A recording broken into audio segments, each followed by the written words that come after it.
Hey monkeys, how you doing? Damian Keyes here. No messing today. We are going to talk about sacking a band member. Ooh, horrible, horrible thing. And we're going to go into specifics as well. So if you are thinking or need to sack a band member, then this video is for you. Now, having been in business for over 20 years, I have had my fair share of times where something hasn't been working out and I have had to let people go. It's a horrible thing to do, and when it comes to that point where you've exhausted all options and you feel like you've got nowhere to turn, how do you let someone down? How do you actually do the deed of getting rid of people? But before we do that, and before you're thinking about, yes, I need to sack someone, let me just ask you a few questions. Are you frustrated with any aspects of your band? And any of the aspects that you are frustrated, if the band's not moving fast enough, is it down to someone else in the band? Something I say quite often is, this is such a tough industry. Outside of professional sport, this is about as tough an industry as it gets. Can you imagine trying to pull a truck, literally harnessing a truck and trying to pull a truck? Now, if you've got your 5 bandmates with you and you're all trying to pull a truck, a lot easier. But if it's just you on your own, how on earth are you going to move that truck? And what makes it worse is if your 4 other bandmates or 3 other bandmates are basically pushing the truck the other way, how on earth are you going to get that truck to move? It's very, very difficult, and you need everyone in your band pulling in the right direction, and then maybe, just maybe, you can make this work. But if someone's pulling in the opposite direction or a different direction to you, I'm telling you, this becomes monumentally tough. So I want to ask, are you frustrated with any aspects of your band? If you are frustrated with any aspects of your band, is it due to someone else? Have you ever had any of these things said to you or happen in the band? Has anyone said, I just don't have time, or they're not learning songs properly, or they don't seem committed, or maybe their gear isn't quite right and they're turning up with substandard gear, or they're not turning up with the right gear, or not turning up with gear? Any of these things should be warning signs at the top of your head. Any negativity at all when you're working at band, I don't think we should do that, we definitely don't want to do that, I don't want to do that gig.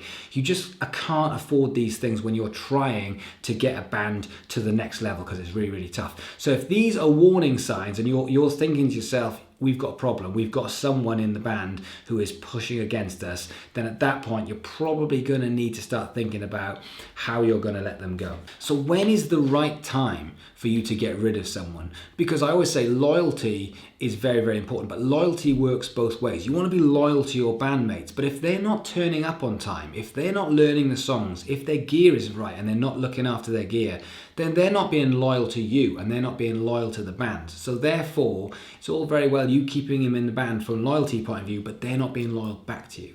So the first thing I think is you need a time scale. So before we worry about anything else, we need to look at where we're at now and how long we're going to give that person to try and turn this around. And it needs to be something realistic. So let's just say it's going to be a month. We're going to say to them it's going to be a month. So here are my tips on how you are going to get rid of someone, starting off with that first initial meeting. So before you sack your bandmate, you need to give them a chance to improve. You need to give them the opportunity to realize that they can actually come into this band and they can improve what they're doing to match your expectations, because maybe your expectations and their expectations are slightly off kilter. And at that point, you need to give them the opportunity to be able to step up so they can stay in this band. So tip number 1, you call a meeting. Now, it's very, very important that when you call a meeting, you don't call a band meeting and you have, if you've got a 4-piece band, a 3 against 1 conversation, because at that point, the person who's being ganged up on, because it will feel like that with 3 other people there,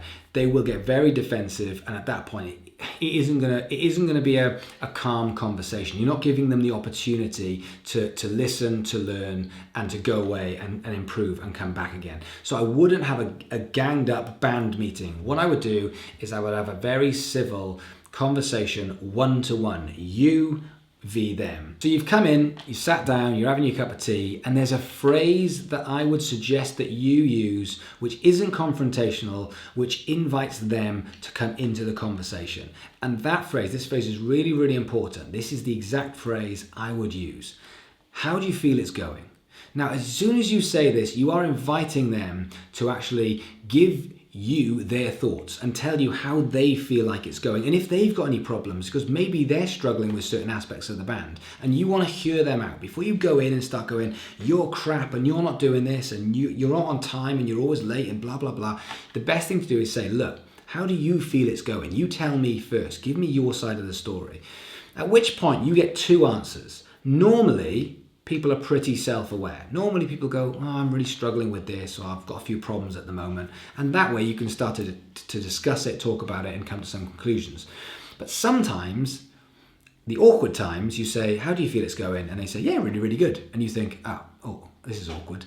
But at which point, they'll always say to you, well, how do you think it's going? And at that point, you can say, look, I've got a few issues. Here are my issues. And you can then lay the issues out on the table.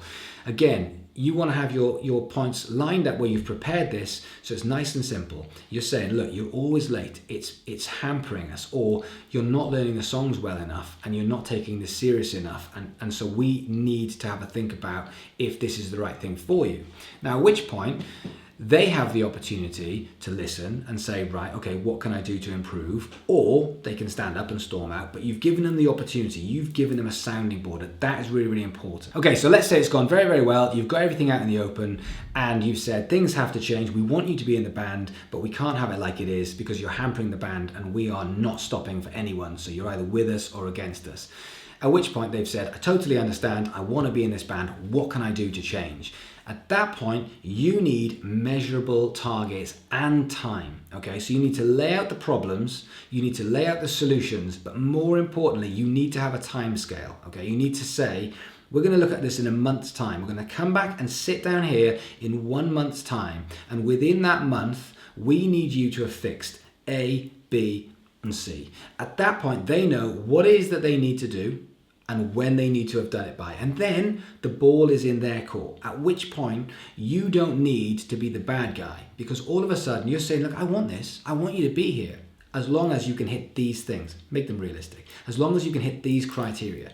If in the next couple of weeks they're not hitting the criteria, I promise you most people are self-aware enough to think, oh, I can't match the expectations you've got of me, and they'll either leave and they'll come to you and say, I'm really sorry, it's not really working out for either of us, and they'll leave, or they'll match the expectations, everyone's a winner, and off you go again. Or maybe they'll stand up and smash something over your head. And the last part I've got on this is to keep a note of the progress, because when you do meet in a month's time, you need to come up with the positives and the negatives. Hey, your lateness, it's got so much better, it's fantastic, but you just can't learn the songs properly. Maybe your technique's not good enough, but it's holding us back. We've got a problem. At least that way, you're giving them the feedback that they need for the next band. And again, you're not being the bad guy. I mean, even if they take it as you're being the bad guy, what you're actually doing is you're saying, look, we've given you the opportunity, it hasn't worked out, we have to go our separate ways. I'm really sorry. You've done everything you can, the ball was in their court, totally fair enough. So everything you can do can be over that 1 month time period. You've got your meeting, you tell them it's not good enough, you tell them what needs to be changed, you give them some kind of measurable targets to hit.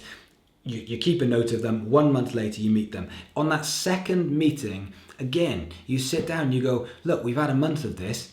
Same question again.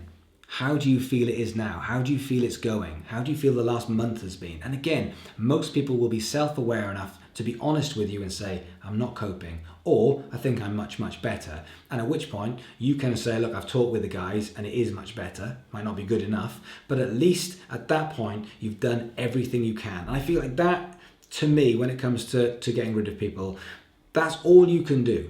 You can say, here's my expectations. I want to work with you, but you have to hit my expectations. If people don't hit the expectations, you have two choices. You either give them more chances, or you find people who can hit your expectations.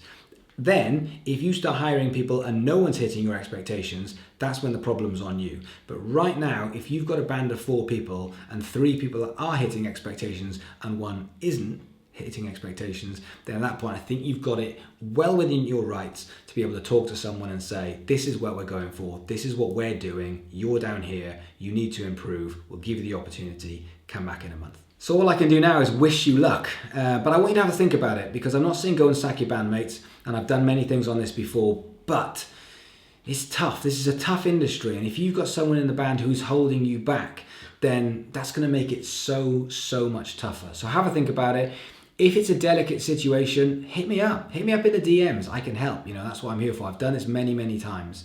I'm not horrible, by the way, but I have sacked people because, over a period of time, you will have too. So if I can help anything, hit me up. Do me a favor, like, subscribe, share this so the whole music community can sack all their bandmates.